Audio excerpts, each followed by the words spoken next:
Great.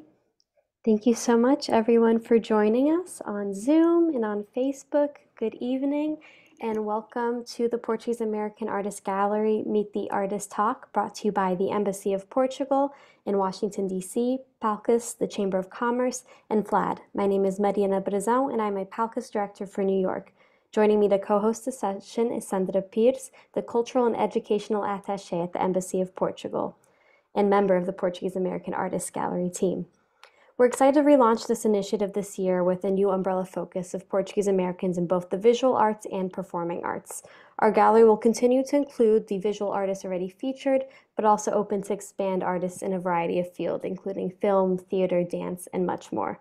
Our Meet the Artist talks give us an opportunity to connect with the wonderful artists featured on our website and give more context about their work and give you the opportunity to ask questions.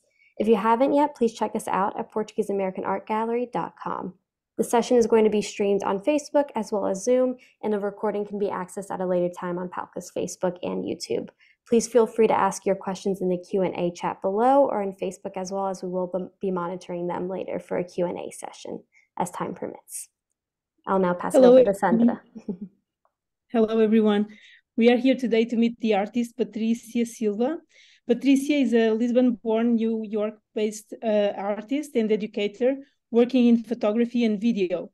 Patricia's work has been exhibited and screened internationally at very nice places like the Berlin, Germany, the Center for Fine Art Photography in the US, the British Film Institute, the MIT List Visual Arts Center in the US, Objective Center for Photography and Film in Singapore, Cervantes Institute in Brazil, and the Anthology Film Archives right there where she lives in New York City in 2011. Patricia curated the Luso-Brazilian Pop-Up Arts Festival in Soho in New York City. I will now turn over to you, Patricia, to share about your work. Hi, Mariana, thank you so much. Thank you, Mariana and Sandra, for inviting me. Thank you for welcoming me back. And thank you, Gracie, for the work that you're doing off screen. So thank you to the whole team. And also thank you for tuning in. Here in New York, in the East Coast, it was a little bit of snow. So thanks for staying in and joining us. Should I share my screen? Can I share my screen? Sounds good. Okay.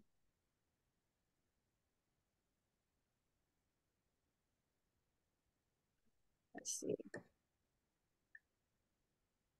Okay, share. Okay. All right. Can you see my screen in full? Yep, looks perfect. Great. Okay, so I would like to actually start with the latest short film that I made. These are two film stills from my most recent short film, excuse me, which was made in actual, like tangible film, 8mm.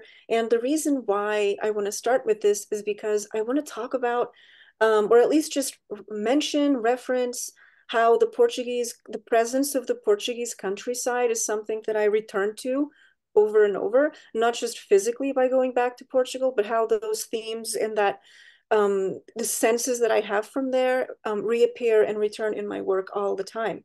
One of the things that I'm most struck by is how the formation of my self as an artist, as a person, as a professional, has mostly happened in big cities.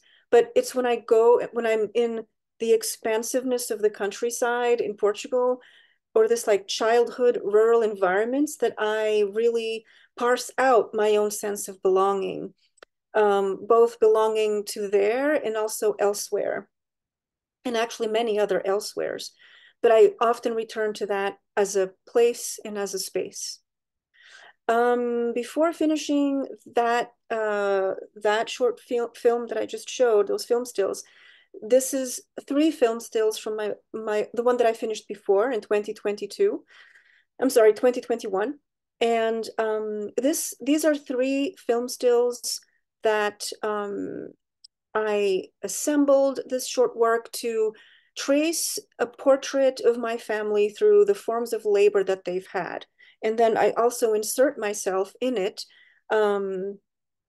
as a mode of just continuing the story of we who work, but we who do different work. So for example, the way that my work is inserted into this movie is through sounds of technology and the clacking of keys, because I've only worked mostly in offices. I've also worked in restaurants, but my main professional life has been sitting at a desk, unlike the rest of my family, well, most of my family. So what I wanted to do with this work was really think about how in this thing that I called emigrant time, the skills that we learn are constantly having smaller expiration dates. So for example, you see here women carrying wine at harvest time, right? So the idea of harvesting, and specifically harvesting fruit in the Mediterranean, is like more than millennia years old. Those skills are still uh, contemporary. They're still needed. They're still relevant. But for me, but they're just becoming rarer, right? So this is no longer common employment. It's becoming niche employment. Um, and so for me, on the other hand, as my family, the skills that my family used to make a living become lesser and lesser, less and less common. For me, the skills that I learned 30 years ago don't even exist anymore. So for example, now there's a button on Photoshop that does what I used to do in 1997, right? Which is not a bad thing. But when we think about immigrant time, to me, that factors in, right? So the skills that we used to adapt factor in. And this is actually 3 images that are currently on view at Dulles International Airport until April 1. These 3 are in a public art exhibition organized and curated by the Art Institute. And it's a show that includes 6 artists in this show. One of them is me, and another one is the phenomenal Rita Barros, who's a Portuguese-born photographer as well, a Lisbon-born photography as well, photographer. And the show also includes Martim Meireles, Cláudio Figueiredo, Pedro Cruz, and Rafael Catercion. And this is actually a long view of the exhibition installation that's there until April 1. This is the long view, and there are these boxes that the prints are in. Actually, the box on the right with the red photograph, that's Rita's work. And to the left of that are my 2 of the 3 photos that I just showed you. And this is a more close-up installation view of that show. So that's up at Dulles Airport right now until April 1. And then last year I had this photograph at the Center for Fine Art Photography in the US that was there in the fall of 2022 up until I believe spring of 2023. And what I am doing here is just pointing to the reorganization of perception that's required of us all the time. So this impossibility of seeing as a neutral thing, how what we think seeing is neutral, but that's actually very impossible. And I often think about the horizon as this space of unknowing, like we never know what's beyond it. I wanted to cut that up here and then also point to how the space of unknowing really hovers above the sea. This is the Atlantic Ocean. So I was really pointing to this expansiveness that carries all these unknown histories and specifically buried histories. Well, this is highlights of the last 5 years for me is also this, the selection that I have in the Portuguese American Art Gallery that's there now. And I've been continuing that work with this selection. This selection came out of a book. Actually, here's actually, I'm just going to go forward. This is a 2-page layout of that book, and this is actually the cover of the book, and this is me holding the book sometime during the pandemic. But out of this book that I made, this series came out of it, and this is basically a series of photographs that addresses how I basically live temporarily in 2 places all the time. So I'm in the United States for a long while, and I'm in Portugal for a short while, and then I'm here for a long while, and then I'm there for a short while. So this kind of coming, going and returning and going and returning and going and returning, a lifetime of that. I'm trying to give visual form and shape to what that adds up to. personally, I find it very renewing. And the closest thing I can say to describe that is this expression I grew up in Portugal. I grew up hearing in Portugal called limpar a vista, which means to sort of cleanse your visual cachet, to clean your eyes. Not really clean your eyes, but clean your sense of sight. So these are photographs that I've been making with that in mind and trying to figure that out. I've already showed this. And this is a series that I work a lot with vernacular photography, which is photos that were made not by professionals. And these are non-professional photos that exist in my family album. But what I am trying to do with this is to go beyond the biographic and to go beyond the family biography and enter into a space that is about larger questions. And so this is actually me trying to come up with a sequence that enables me to understand my father's memories that make him cry. So this is specifically for me to try to understand the psychology of the mournful ex-soldier during colonial time and how, like, some families, a lot of families still live with this in our families, these memories that we don't know, that we don't share, that we don't see, but they're invisibly around us. I'm including this photo for several reasons. And the main one is that this is from a project that I photograph all over the borough where I live, the Queensborough, the borough where I reside. But also, technically, this photo is organized in a way that I organize a lot of my pictures, which is, like, if you look at this space, there's a figure in it, but it's not about the figure. The figure is at the edge. The paved path optically leaves us to the center, but there's nothing really there. Well, unless you are really into shrubs, then there's a shrub there for you. But a lot of the motion that's happening in this photograph, in this case, the runner, the leaves that are moving with wind, all of that is most of it is happening at the edges of the frame. And that is something that I think is very present in my work, is that it's really about what's at the margins of what is seen, what is visible, and what is accessible. And my strategy to convey that visually as an artist is to take the rule of thirds and break it up. Meaning, if we were to divide this space in thirds, it wouldn't really work in the way that the rule of thirds is typically supposed to work. So something would always be off. One of the elements would always be off. And this is actually a work in progress. To make photographs, I don't have that many cameras, but I have, every camera I have does a different thing. And one of my favorite ways of making photographs is to use a pinhole. So this is actually a pinhole of another pinhole of the Atlantic. And I took this actually in Portugal. I have them made from the East Coast here, and these newer ones are from, actually they're from Serra Arrábida, if you know where that is. And I love drawing attention to how sharp, I mean, maybe this isn't sharp to you, but for a pinhole camera, for something so far away, this is quite sharp, which you can easily achieve if you wait, if the weather cooperates, if you wait a long enough time, and if you have a tripod. So this is a pinhole of the Atlantic, and I'm still, it's a work in progress. I'm still thinking about it. It may not look like this a year from now, but it is part of thinking about the quality of light near rivers. So for example, thinking about the Tejo, the river Tejo, and the East River, near which I am now, as like bookmarks for everything that happens, or most of the things that happen in my life.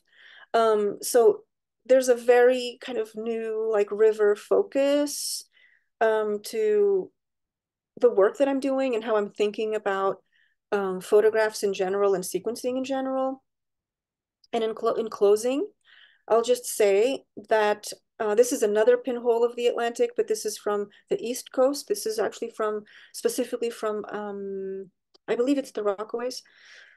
But I see my work as being very connected to geography, what happens in space, and how like the geographic affects us intimately in everyday life. And those are that's the framework for how I make my pictures. And I know I make a lot of different kinds of pictures, um, but I think that they're all underpinned by a very specific way of looking, and that's it.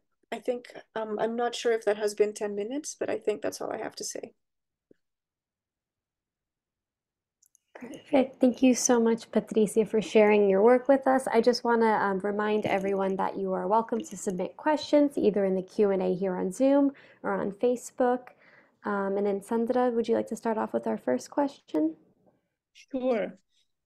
So thank you so much, Patricia, for sharing your work with us. It's really wonderful, and it's very inspiring as well.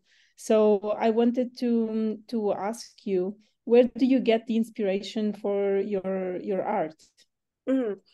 So I mean, I'm one of those people that once I like something, I always like it. I don't suddenly not like things. If I like it, I always like it. So my inspirations are always growing. But I think just in the last, I'm off consistently, I'm very inspired by what a Japanese photographer named Rinko Kawauchi is doing. And I think the eye for the everyday, but then the eye for the long landscape is something that this photographer does in a way that always astounds me.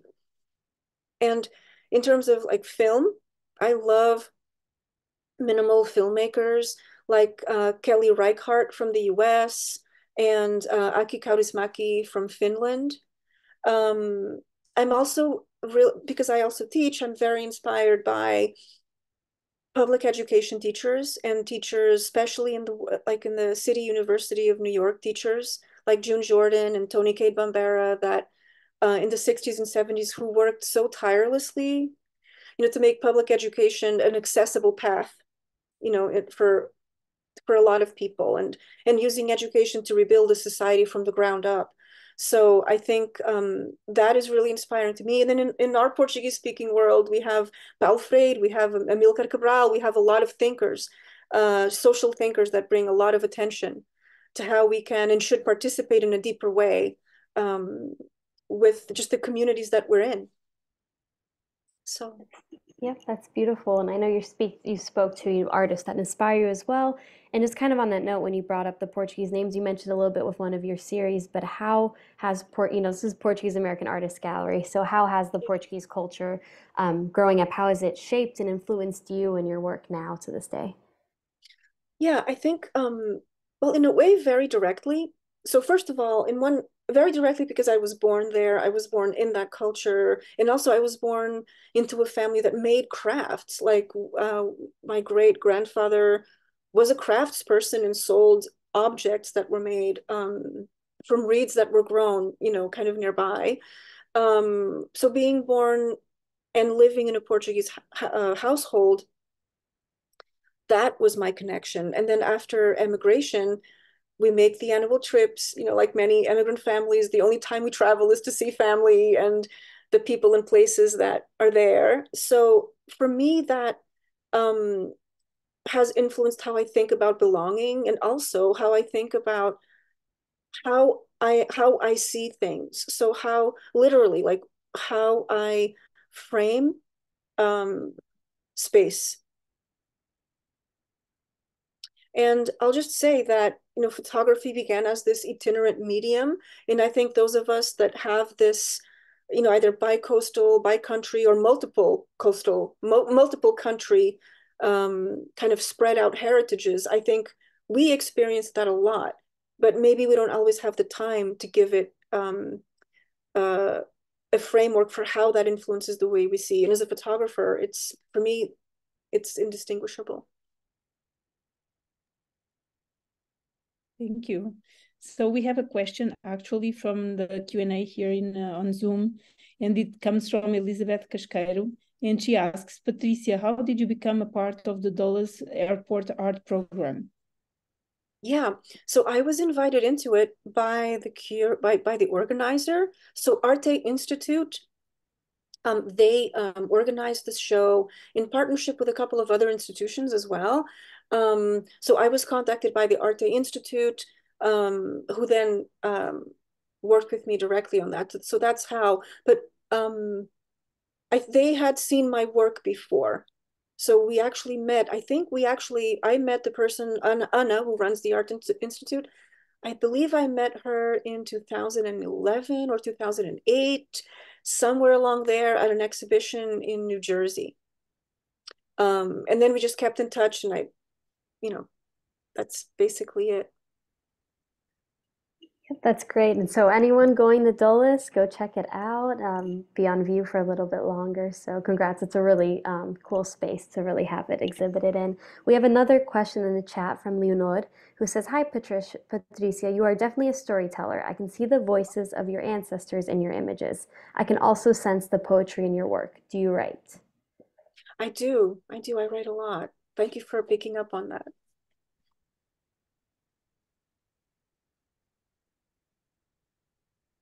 So we also have some more questions from us. So what do you recommend, Patricia, to amateur artists that are starting and unsure about sharing their work? Well, the first thing I'll say is the word amateur just means you love to do it, right? So you're just an artist, whether you're a professional or an amateur, you're still an artist. You're an artist because you make things.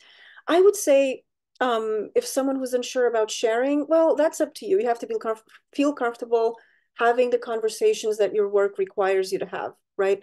And sometimes it means having a smaller conversation. Sometimes it means having a bigger conversation. That may change.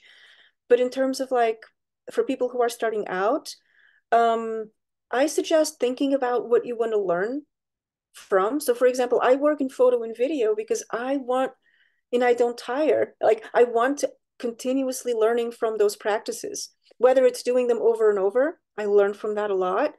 Um, Also from the ethics that come with being in these practices, and also just creatively and socially. Like I want to learn for what these tools require of me as I rethread like my sense of belonging, right? So I think pick something and things and tools that you want to learn from. I don't know what else to say because I think that's really it. It's not magic, it's just learning and doing. I love that approach, especially when you kind of push back on even the term amateur. But on that note, and something you mentioned earlier, how are you transitioning to all, the changes in tools and technology? You talked about a little bit before, something that you used to have to learn to do is now automated. So I'm just curious to hear more about that process. So how am I adapting? Well, Yeah, how are you adapting? How are you feeling? How are you, yeah, conforming? I mean, generally I feel pretty positive. I mean, overall, I would say I feel pretty positive about change because change is inevitable. So if you don't feel positive, then what else are we going to do? So that's why I feel positive. But do I feel like trusting of newer technologies? Not immediately. Both photography and video have a long history of contested relationships with reality, and I think right now, specifically to what you said about I used to spend 4 hours, doing retouching, whereas now there's a button, or actually for some time there's been a button in Photoshop that speeds that up. That's not a bad thing because then I can do other creative things. But in terms of what I notice is the acceleration does create or removes the time to think. And that's what worries me. The removal of time to think as these technologies get more and more accelerated, that is concerning to me, for sure. Not just as a practitioner, but on the ethical and social dimensions of these technologies. How am I adapting? Creatively, I choose what I want. I do what I want. So I still photograph on film. I photograph with a I think I showed last time my olive oil can 4x5 pinhole. So I still photograph with that thing. I mean, I'm still doing it. And I don't I use every camera until it literally dies or it's unusable. So, but then professionally, I do have a different responsibility. So in the areas where I teach, then I have to know all the things about those areas. So that's how I'm handling that. That's very interesting. And Patricia, one more question. Do you have any exciting projects coming up or that you would like to share more information about? I don't, not at this time. No, it's a little too early in the year for me to know about a lot of things. The only thing I have to share is the Dulles Airport show that's up until April 1. And just as a plug to those watching, please feel free to go check out Patricia Silva's work. It's PortugueseAmericanArtGallery.com. You'll find the page there with some images that were shared today, as well as email in case you would like to reach out for some further questions. Is there any final thoughts or reflection you'd like to share before we wrap up here tonight, Patricia? No, just thank you for doing this. I think for a long time there's been a lack a lack of a place that centralizes like what our cultural production adds up to. So thank you for spearheading that and yeah, and for keeping it going.